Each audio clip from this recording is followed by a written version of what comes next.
Ang huling tawag. Si June na isang call center agent na panggabi ang shift. Dahil sa matinding pagod, madalas siyang makatulog sa bus pauwi. Ngunit isang gabi habang pauwi siya, kakaunti ng pasahero at sa bandang likuran siya nakaupo. Nang malapit na siya sa babaan, bilang nag-ring ang kanyang cellphone. Walang pangalan na nakalagay sa screen. Private number. Dahil sa kaba, hindi niya agad sinagot, pero nag-ring ito ulit. Sa pangalawang beses, sinagot niya. Hello? Tanong niya, pero walang sumagot. Narinig lang niya ang mahina at kaskas na boses ng isang babae. Pauwi ka na ba, June? Napahinto siya. Hindi niya kilala ang boses. Sino to? Tanong niya. Pero natapos na ang tawag, hilingon niya ang bus at doon niya napansin ang isang babaeng nakaupo sa dulo. Mahaba ang buhok nito, nakayuko at tila hindi gumagalaw. Hindi niya ito napansin kanina. Bumaba na siya sa kanyang hintuan, ngunit habang naglalakad pa uwi, nag-ring ulit ang cellphone niya. Private number na naman. Nang sagutin niya, narinig niya uli ang parehong boses. Bakit mo ako iniwan? Napahinto siya. Ano? Sino ka ba? Huwag kang liningon, sabi ng boses. Pero hindi niya napigilan. Dahan-dahan siyang tumingin sa likod.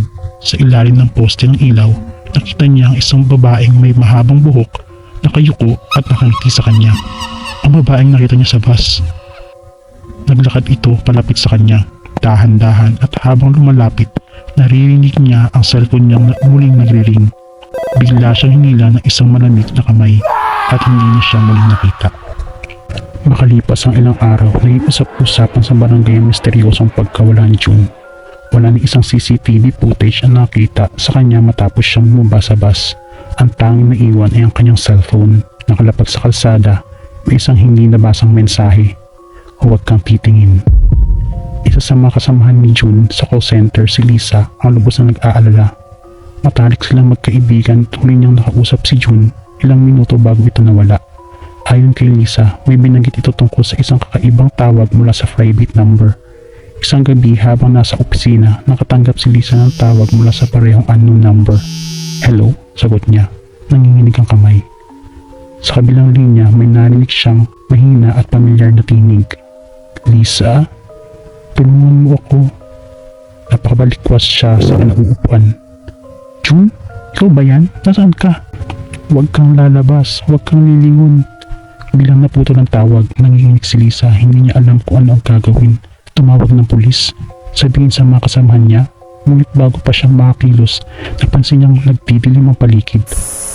Ang ilaw sa opisina ay nagkikislapan at sa refleksyon ng pintana may nakita siyang isang figura, isang babaeng may mahabang buhok, nakayuko at nakangiti. Dahan-dahan nitong itinaas ang mukha at sa isang iglap, nag-ring ulit ang cellphone ni Lisa.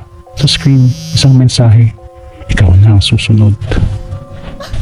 Nanghangatog si Lisa habang nakatitig sa cellphone niya. Nag-aalangan siyang sagutin ang tawag pero bago pa niya ito may sipang patayin, kusa itong nasagot. Sa kabilang linya, narinig niya ang pabulong na boses ni June. Lisa, lumabas ka na. Pero naalala niya ang babala nito noon una. Huwag kang lalabas, huwag kang lilingon. Alin ang paniniwalaan niya? Nagsimula nang lumamig ang paligid. Nararamdaman niyang parang may nakatingin sa kanya mula sa likod. Nanginig niyang inabot ang kanyang ID at sinapo ito ng higpit. Dahan-dahan siyang lumakad patungo sa pinto ng opisina. Pero bago niya pa ito mabuksan, bilang sumara ito ng malakas. Narinig niya ang isang mahina ang ngunit nakakilabot na pagtawa sa likuran niya. Nandito na ako, Lisa! Hindi niya napagilan ang sarili. Napalingon siya at doon niya nakita ang babaeng may mahabang buhok. Ngayon, kitang-kita niya ang mukha nito, maputla, nakangisi at ang mga matay malalim na itim na tila walang kaluluwa. Sigaw na sigaw si Lisa pero walang nakakarinig. Isa-isang nagpatay ang mga ilaw sa buong opisina hanggang sa ang tanging ilaw na naiwan ay ang nagmumula sa kanyang cellphone. Sa huling pagkakataon, nagring ulit ito. Sa screen, hindi na private number ang nakalagay. Ang nakasulat doon ay June. Nanginginig niya sinigot ang tawag. Lisa, bulong ng boses sa kabilang linya. Ano nangyari sa iyo, June? Nasaan ka? Umiiyak ang tanong niya. Huli ka na, sagot ng boses. Biglang nagdilim ang screen ng cellphone niya at kinabukasan tulad ni June, si Lisa ay bigla na lamang nawala. Sa mesa niya, naiwan ang kanyang cellphone, nakabukas pa ang messaging app. Isang hindi nabasang mensahe ang nasa screen. Huwag kang titingin.